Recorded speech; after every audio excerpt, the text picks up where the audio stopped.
All right, everybody. If you're excited about Pizza Hut, like we are, welcome back to Delicious City. It was so good. I didn't even talk about the pizza. Was it? It was really good. Oh, that's great. I mean, it was as good as I could remember.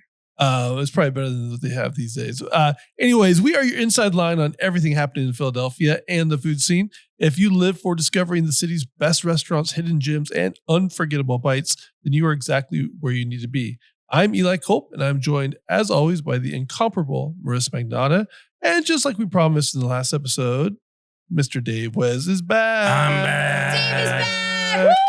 We missed you, buddy. I missed you guys. He actually too. quit his job just so he can go full-time to Delicious City. So thank you, Dave, for doing that. We really appreciate that. Maybe one day. Please sponsor our podcast. We have a Patreon now to support Dave. It's better than an OnlyFans. Exactly. There's that too, Dave. I don't know. Could we eat on OnlyFans?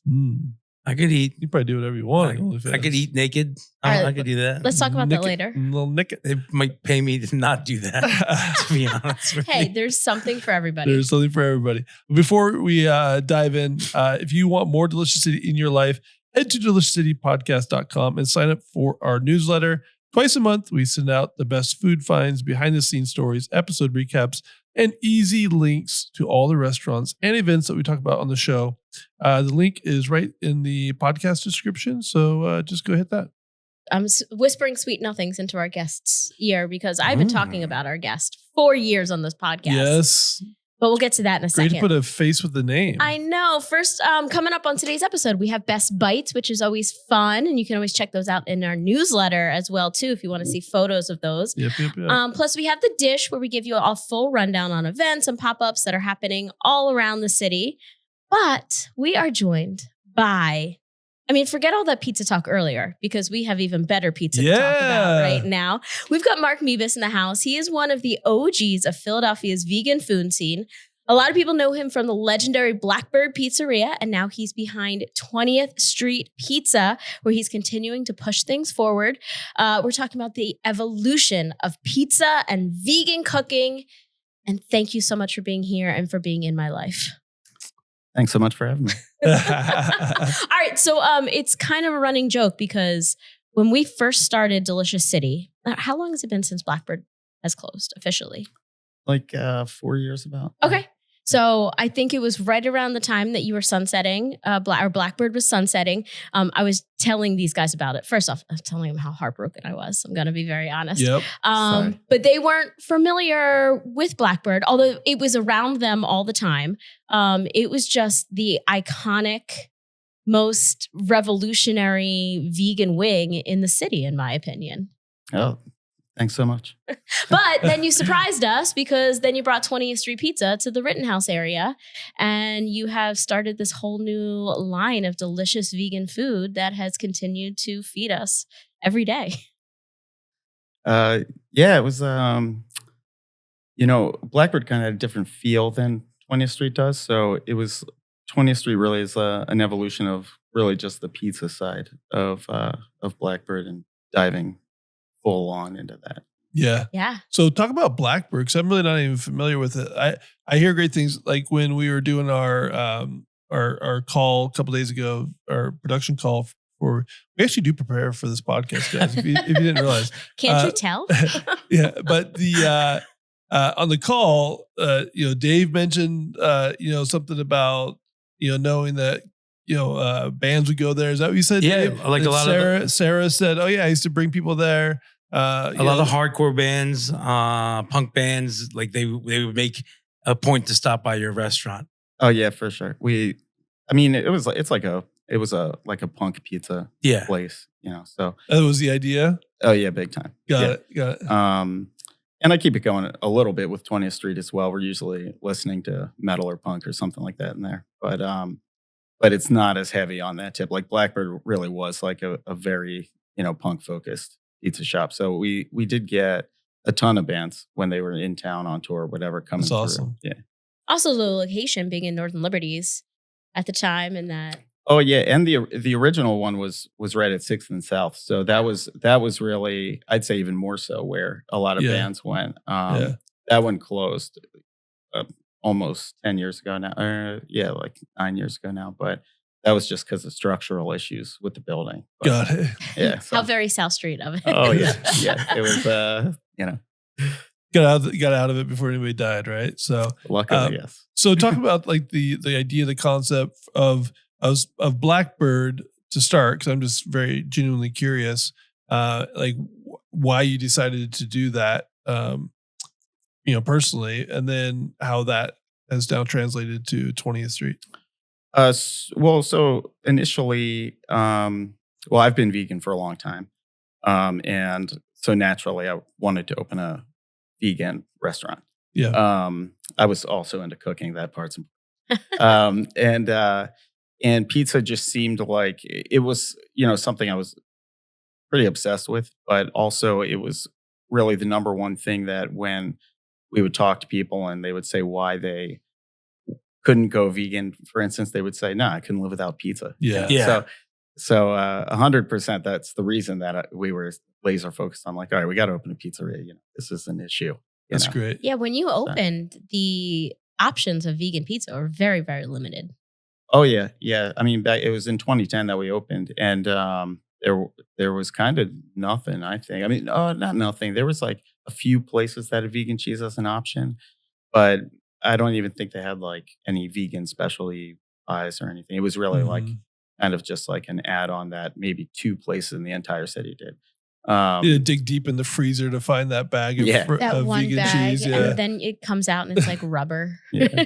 You're like, oh no, I It's love like, it. I You swear. have to smash it against something hard to break it apart. Yeah. It's all frozen brick.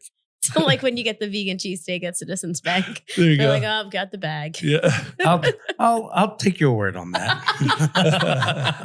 We were talking about them last week with Taryn. Oh man. And then so what ultimately kind of ended the Blackbird run, and then kind of what you're trying to achieve with 20th Street?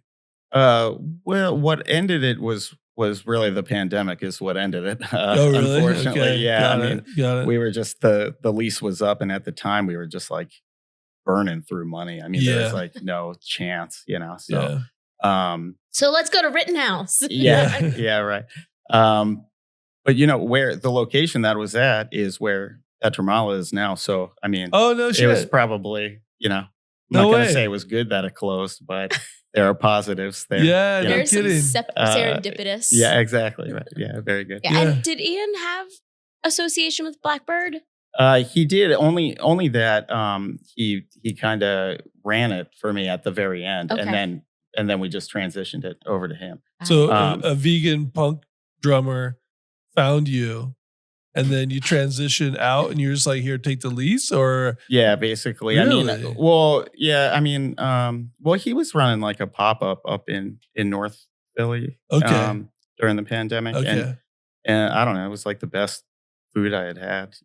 That guy That's, rules. I don't know. sounds amazing. I don't know how much you guys know him. Oh, dude, His like, we veggies talk Eli about said all that the was time. his best meal of last year. Yeah, It's yeah. probably should be. And we're actually going to talk about him a little bit later for a different reason. Oh, but nice. Yeah. Best Yeah. bites? No. He's- Oh, no. Yeah. No. He's But, going to be iconic.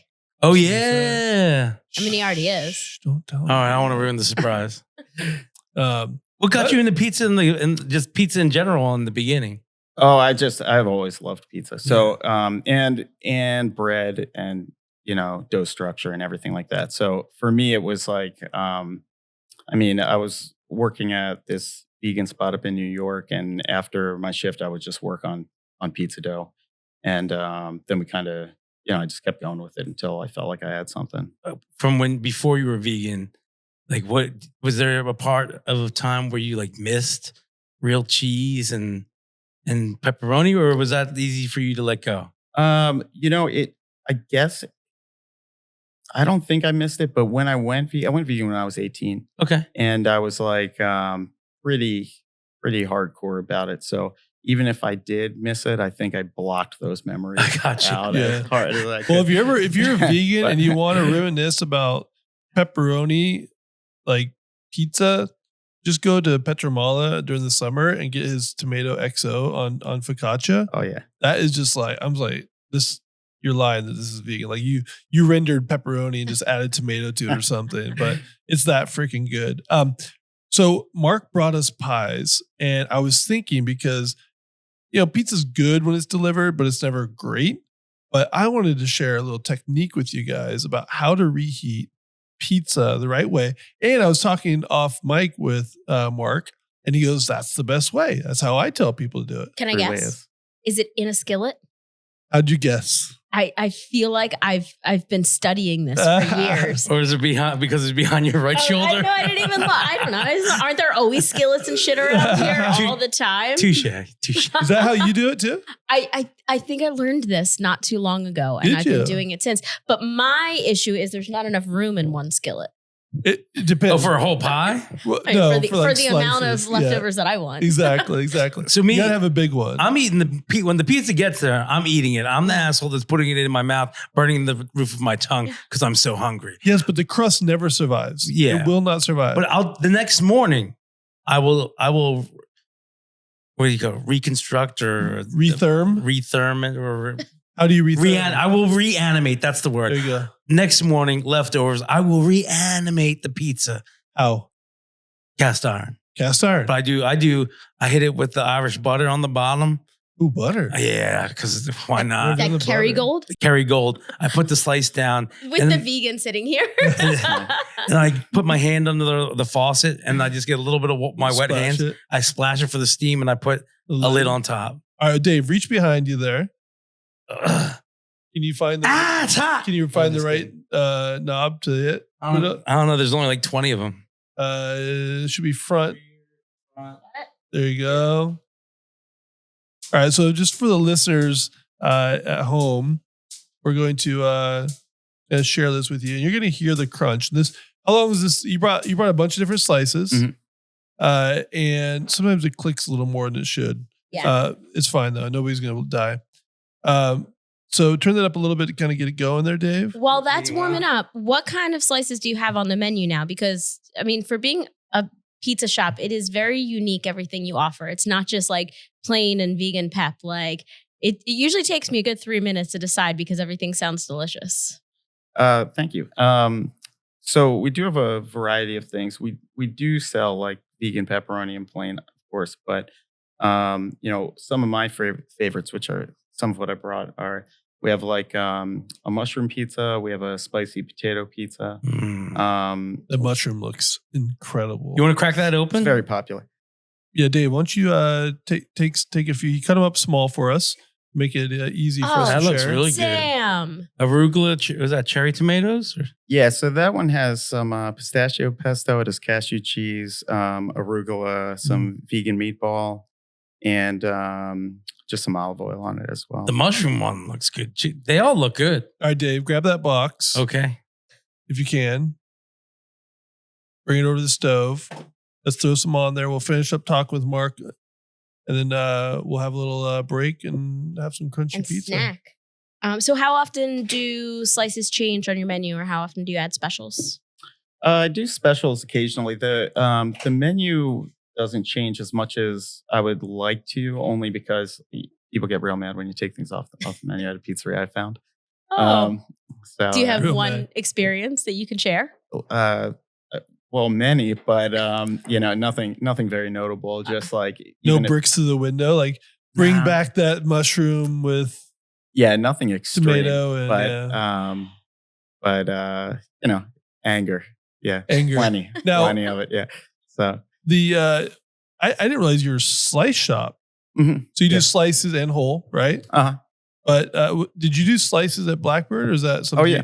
you Yeah. did. Okay. Yeah, Blackbird, we also sold sandwiches. So I think we were a little more known for the sandwich side of the menu at Blackbird, and like wings and things like that. So it was a little more, widespread. Yeah. But What are your hours? 7 days a week from 11 a.m. to 9 p.m. What type of soda do you carry? Virgil's. Ooh. Yeah. Virgil's. I don't Fancy know. soda. Yeah, we Is it Virgil? keep it It's real. fancy. I Yeah. do have to give Boutique. one extra nod to the meatballs. Don't sleep on those. Oh, okay. They I'm glad are you like 'em. so delicious. Well, What it's are they awesome. made out of? So we take the Beyond beef and then just make meatballs in house from them. So we use the dough to make breadcrumbs and make a panade and everything, and then a bunch of spices, some Sicilian oregano, stuff like that, and then mix it all up. I'm gonna Anybody say know, it. anybody know what a panade is here? No, what is it? Dave? No. $1,000. Name of a panade. He said breadcrumb and panade. I don't know. I just found out what a poulet is the other day. So Oh, thanks for listening. yeah. Panade is basically where you take some sort of dry, crust flour, right? And then add, will usually be in milk. I'm sure you're adding cashew milk or something? Oat milk, yeah. Oat milk, yeah. And then it's basically you soften it and then you add it to your meatballs, your meatloaf, whatever it is. Oh. And it just brings moisture. It adds moisture to it and a little lightness, Shout out to the Lucias. Yeah, the piece of bread and milk, Yeah, right? the white bread without the crust, Yeah. whole milk, smash it in. Yeah. Just let it sit, then smash it in. Yeah, there you go. Well, I used to say that triangles were my favorite meatballs in the city, and I think you give them a run for their money. Oh, well, I thought you thank said very triangle much. meatballs. I was like, I've never had a triangle meatball. That's unique. Usually they're balls. No, it's funny. I when I was preparing today for the podcast, I was just running down Mark's menu, and he on the pizza says vegan cheese, and it's like this is just meatballs. So I was like, wait, is he not fully vegan? So I asked him. He said yes, it's vegan meat. So, but no, the Beyond Burger, like it's a great starting point, right? Like I think so. for additives, like people just think, oh, you just gotta like slap a burger on the grill or whatever, but you can do a lot of stuff with that stuff. Yeah, I think so. I like Beyond as a company. I think they're always like trying to improve and not just flavor, nutritionally as well. I think they're always like moving forward, and it's good to see. I like it as a base product. Well, let's talk about vegan cheese from when you started 15 years ago to today. Yeah. How much has it improved? Oh, I mean, immensely. Has it? Oh, yeah. Yeah. I mean, when we started, really what allowed us to start was diet cheese even coming into existence, because that was the first cheese that could melt at all. Everything else prior to that, basically prior to 2009 or so, would just like dry out. It was like absolutely disgusting, and then diet actually melted. I mean, I know people have had a lot of gripes with it, over the years, but they were the first ones to really kind of crack the code on getting cheese, vegan cheese to melt and have the look of melted cheese and things and all that. So that didn't. Since then, everything has just been a progression. So just as an operating brain, like, can you just order from like your typical purveyors now, like Julius Silver or something like that? These good cheeses, these vegan cheeses. Yeah, there's vegan cheese pretty much available all over the place, and it was a real pain to get it when we first opened. Right. I mean, it was crazy. It was like just like arguing with UNFI, to get the cheese and all this stuff, and then and when Violife, which was really became the next big company, when they started producing mozzarella, we got it by the pallet and warehoused it up in Warminster. We were like the first. No way, really? Yeah, and just because anything new that came out, I was like, I need to have it. That's great. But since then, I mean, things have really like moved in a positive direction with it. I mean, I think now vegan cheese melts, much better. I mean, the look is much better. Really everything about it. Yeah. That's all great. right. We have Chef Dave over the stove right now. That's right. Is there any extra instruction you should be giving him? Can we catch the sizzle? When he We got a little bit. when he all right, everybody. throws a little water in there. Oh, okay. Oh, well, okay. So we heated up the skillet. Yep. We're throwing in slices. We're going to get it going, and then we're going to just splash a little right. water, and then Shh.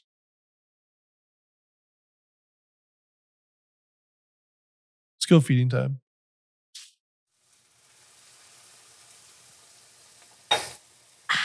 So anyways, you get the crust going. At the end, you use a little splash of water. Cover it up if you want to. You don't have to. But that's kind of the way to go. Chef Dave just hooked us up with some nice crunchy pizza. Dave, how's the technique work out? Perfectly. Let's hear it. There you go, guys. Case in point, case closed. The number one way to reheat your pizza is in a skillet. Give us the quick rundown Of the whole technique. of the technique. All right, pull out your cold pizza, your just delivered pizza, whatever it is. Heat your skillet up to like medium high. Put it in there. Dave, if you want to, you can put oil in there. I usually don't put oil. I just put the crust, so it's more like the dry heat, like the stove would be at the pizza shop. And then if it's cold, sometimes you have to top it, and you put a little water in there to melt the cheese. But other than that, it's easy peasy. You don't have to cover it. If it's a thin slice, usually it's enough heat to kind of come through. By the time that crust is ready to go, that cheese should be nice and melty. The toppings are warm. If it's a thicker slice, you might want to just put a little splash of water in there, cover it with a lid, and give it 15 seconds, and everything will be nice and melted. You said the cheese on this one is a cashew cheese on the mushroom? No, that's not a cashew cheese. That's actually a like a shredded vegan cheese It's great. from a company called Selfish Cow. Selfish good. cow. I like that. It's really good pizza, right? Mm-hmm. So what is this one in front of me here? That's the hot potato. It's like a spicy potato pizza. We make it's like a romesco sauce, but using red jalapenos in that. So Nice. I love potato pie. Yeah. Yeah. me It's too. great. Yeah, potatoes on often- pizza is an excellent combo. How often can we see you at the shop? Pretty much very often. I'm there not that much on Sundays and Mondays. Okay. But I'm there at some point for sure the rest of the time. That's so good. Your crust, just the dough, Oh, thank you. fantastic. It's all sourdough Yeah. and all organic. How long are you fermenting it for? Usually about 3 days, 4 days. Yeah. Incredible. That's a really great taste. Oh, thank you. Incredible.